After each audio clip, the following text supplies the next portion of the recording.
Good afternoon, ladies and gentlemen. Welcome to Audley Court. This is the location where we have Gus Hales, who is one of the guys who is adamant that he's going to do this hunger strike. We're now live at Audley Court. This treatment centre has been reported since the 22nd of November 2017, when they announced that the closure of this treatment centre. Now, looking around at Audley Court, we have a 24-bed sit, that is not treating anybody at this location. Yet we have various amounts of homeless veterans on our streets. Now, we're not sure exactly the full amount of the veterans that's actually sleeping on the streets, but it's estimated in between 7.5 thousand sleeping on those streets. Now, this is a centre here which has got 24 beds. What on earth is going on? It's absolutely ludicrous that we've got a guy sitting outside on a hunger strike demanding that there is some changes. And it's only right that this guy does this, but surely this guy shouldn't have to be putting his life on the line. We're currently sitting on 50 plus suicides this year, and we don't want Gus to be another one of those statistics. So I'm here now today to try and have a word with Gus and trying to find out exactly what his thoughts are, exactly what he's trying to achieve. And ultimately his goal is to make sure that all of our guys get the correct treatment. And so, as you can see, combat stress, Audley Court. So now I'm going to have a word with Gus. Gus has got a few supporters out here, mainly press. So the publicity is going to get out there. So let's go and have a word with Gus.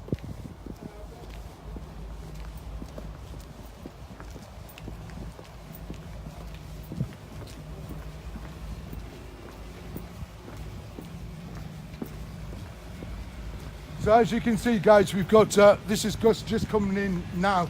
You can see where Gus is set up here, and Gus has got his tent here, and we just have a look at exactly what this guy is sleeping under these conditions. There you go, this is Gus's little tent. I don't know if you can get in there and just have a look. So this is his little sleeping tent, his little bivvy, and we've got a little sign here which is reading, "Treat all veterans, combat stress, hunger strike, day 2.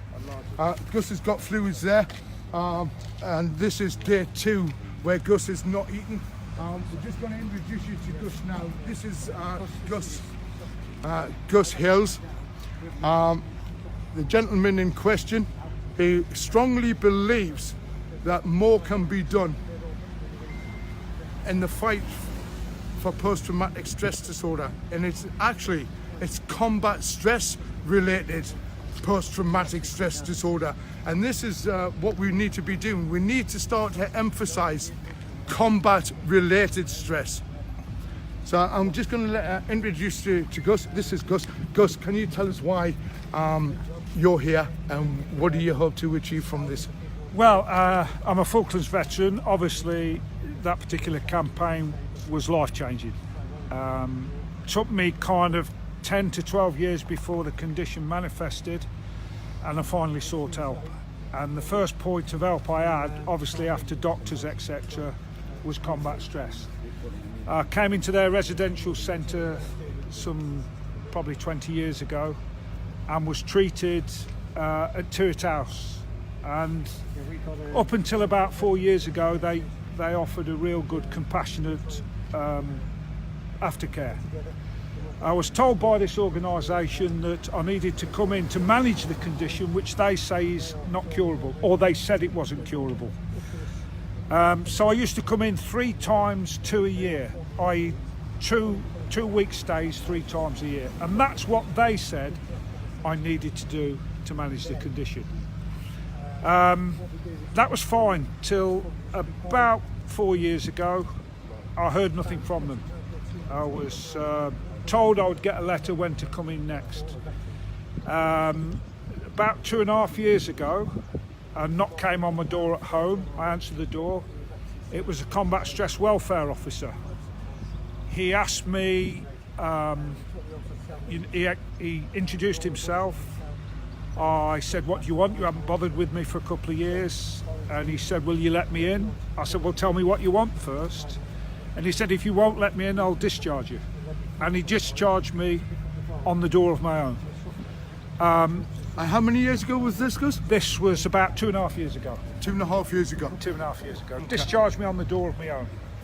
He came to my house uninvited. And about a week later, I received a letter from them saying, unsigned letter from Combat Stress, didn't even say what department it was from, saying I'd voluntarily discharged myself, and if I have any further problems, go to the British Legion. I hadn't voluntarily discharged myself. I said to him, you will do what you will do. That is not a voluntary discharge. I wrote to him and said, where's my discharge medical report? I've had 2 years of letters going backwards and forwards, backwards and forwards, backwards and forwards after this discharge medical report. They have ignored most of those letters. They have lied to me openly, and at this moment in time I have no medical discharge report, so I don't know what future treatment I can have from these, and as far as I'm concerned, I'm still discharged from them. But as I've stoked around the fire, I'm now finding that there's been probably hundreds of veterans were discharged in the same way and have gone on to commit suicide. I was talking to a guy this morning I used to know in here, and his friend, a Staffordshire Regiment guy, committed suicide shortly after he was discharged in the similar manner to me. Okay, so in recent weeks, have you spoken to anybody at Combat Stress before doing this? The lines of communications ended probably 6 months ago, where they stopped answering the letters. Okay, and in regards to the Royal British Legion, have you spoken to the Royal British Legion? I'm a member of the Royal British Legion. I phoned them up, yeah, and my wife phoned them up, and they said go to Combat Stress. Okay. And I said Combat Stress referred me to you, and they said we don't offer mental health services. Okay, so in relation to Combat Stress, we know that they're a charity, and a charity that is sitting on a good few £1,000s. Who knows how much money they're sitting on. They're connected to 27 other different organisations. And where's this money gone to? Why have they decided on the 22nd of November 2017 to close this facility down, when we've got the likes of yourself suffering, and we've got guys up and down the country who are suffering, and currently we're sitting on 50 suicides this year. This is an absolutely damn disgrace. This is 2018. We've got 7,500 veterans sleeping on the streets. We've got 50 suicides plus this year, and we've got currently 7 sleeping on a suicide watch around the clock. What is Mr. Gavin Williamson doing, who's the Secretary of State for Defence? Mr. Gavin Williamson, yet again, you need to wake up, and you need to see exactly what is going on with these veterans. You need to wake up and see what is currently going on with your serving guys. The accommodation right across the board, the way these guys are treated coming out. Tobias Elwood, you are exactly the same. You need to stand up and start to be counted, because this is an absolutely diabolical mess that we've got a guy who's sitting here in the freezing cold on a protest demo to highlight the issues with other veterans.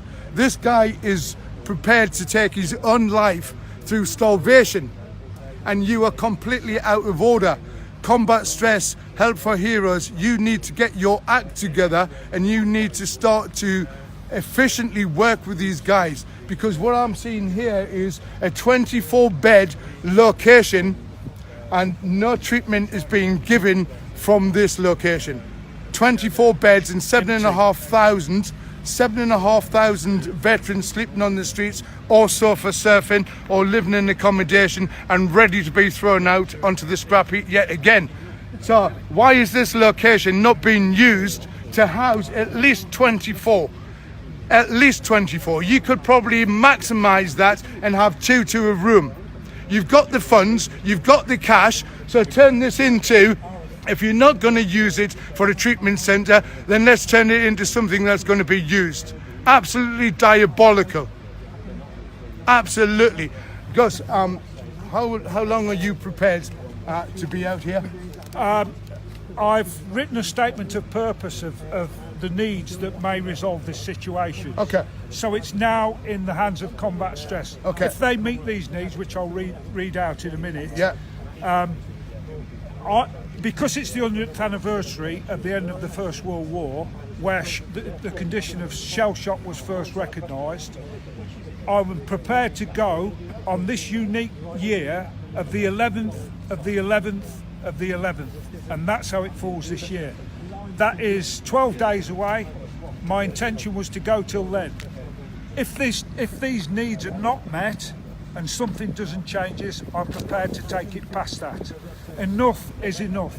We cannot go on like this, losing our comrades when the treatment is simple. Okay, guys. So you've heard it there from the horse's mouth, but obviously, my aim is prevention of other guys taking their life, and obviously I don't want this guy to take his own life and be another statistic, which we've got to try and resolve this as quickly as possible. Right? We don't want Gus to be another statistic. We don't want Gus to be 52, 53. That's not the name of the game. The name of the game is for us guys here to be today and make sure that Gus doesn't have to do that. But these guys need to wake up. Gavin Williamson needs to wake up. Tobias Elwood needs to wake up. So I'm going to let Gus read his statement, and I'll come back to you. Okay. I've posted this to members of Combat Stress and various members of the media. It is with regret that 100 years since the end of World War I, veterans' psychological and mental health needs are still not taken seriously. Combat Stress advertise themselves as the ex-service's leading mental health charity. However, they are anything but that claim. I have been left with no support since a non-medical trained combat stress welfare officer visited my home uninvited and discharged me on the doorstep of my own. I have and am in possession of all the relevant paperwork. Despite many letters to combat stress, they have refused a truthful explanation for my discharge and have openly lied to me. In addition, I have personal accounts that this has happened to many other veterans. Therefore, I feel I have no choice other than to protest by hunger strike outside one of your organisations. These are the 5 points I wish answered. 1. Why was I discharged on the doorstep of my own by a combat stress welfare officer? Was he acting alone, or was he under orders to discharge me? 2. On what grounds was I discharged? You have still not told me. 3. Why do you keep denying me a discharge medical report, and why have you not made recommendations for my future medical welfare? 4. Hundreds of Northern Ireland, Falklands, Bosnians and other veterans have been discharged in a similar manner.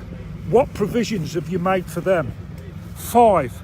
I request and insist that you review all of those veterans that you have discharged illegally, to identify their needs and to assess their current health and welfare requirements. As an organisation, you have a duty of care to both myself and all those veterans that you treated. That is it. There you go, guys. You saw and heard what Gus has read out there. But ultimately, the blame lies at Audley Court. They're sitting here with an empty bed space of 24. We've got a veteran sleeping out here on a protest, and absolutely nothing's been done. But as you can see, Davey Rob's here from Veterans United Against Suicide. Hi guys, myself is here, and ultimately we've got the welfare of Gus in hand, and this is what we need to do. We need to be making sure that it doesn't come to the point where Gus needs hospitalised treatment. We don't want to see him take his own life. So guys, I'm asking you once again, and I'm appealing to all of the media outlets, I'm appealing to all of the Facebook groups, you need to be highlighting these issues. You need to be smashing on people's door. You need to be bombarding the Ministry of Defence and ask them to wake up, because something seriously needs to be done. So what we're going to do now is we're going to have a chat with Gus off camera and find out exactly where we can go forward with this, because ultimately we don't want Gus Hales to take his own life, and again I've said it, we're not going to let that happen. Can I just say on behalf of Veterans United Against Suicide, Gus is doing an absolutely fantastic job.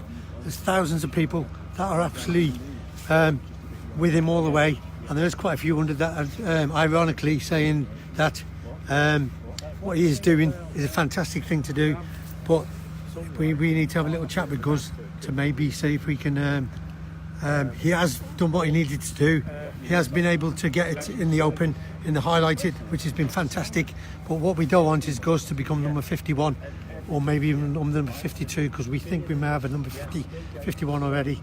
So we'll have a word with Gus and see what we can do. But knowing him, he's got a red berry on as well, so he's going to be a stubborn bugger. He's a stubborn bugger, but hopefully we can have a good chat to him. And he has done what we asked him to do.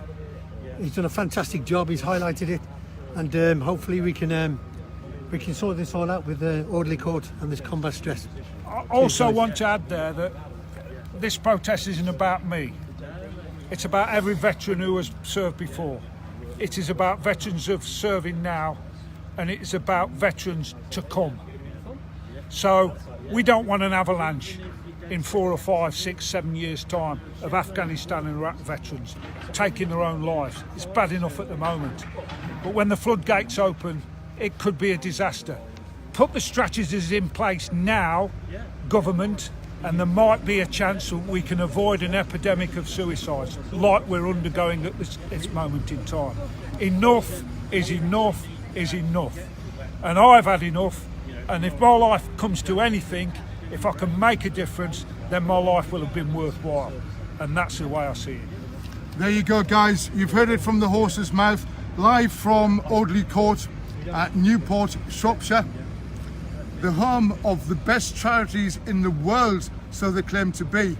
They claim to be the best at getting guys through post-traumatic stress disorder. On this occasion, I categorically state combat stress have failed. Thank you very much, and we'll be back to you soon.